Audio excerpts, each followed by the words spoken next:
هذه ميزه ما خصناش نتكلموا عليه، ما عندنا التفاصيل ديالو، وتنامنوا بالمحاكم ديالنا، وتنامنوا بقوه القانون ديالنا.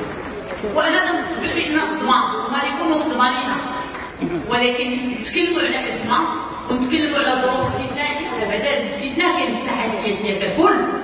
الساحه السياسيه كلها تعني اليوم وخصها تعاود النظر في راسها. حنا عندنا الجرأه وجينا قلنا اليوم اش نعاود النظر في راسنا، اللي نجحناه نقولوها واللي فشلنا فيه نصلحوه. وهذا هو النضال السياسي، ماشي نجي ناخذ الميكرو ونحملو المسؤوليه.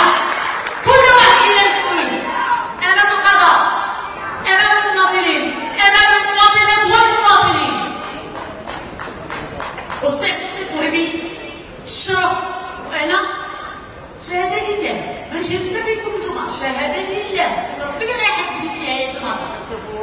هاد السيد ما عمرو قال لنا لا ديرو فلان، لا ديرو في البرلان، لا في الجهه، قلنا اسميتو لجنه الانتخابات نقاشات كنا كنختلفوا، بعد ما كنختلفوا بقوه ونحسموا، ولكن كانت لكم الصلاحيه سيدنا.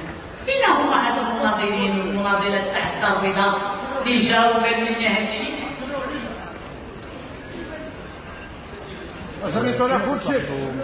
لا جازيكم بخير.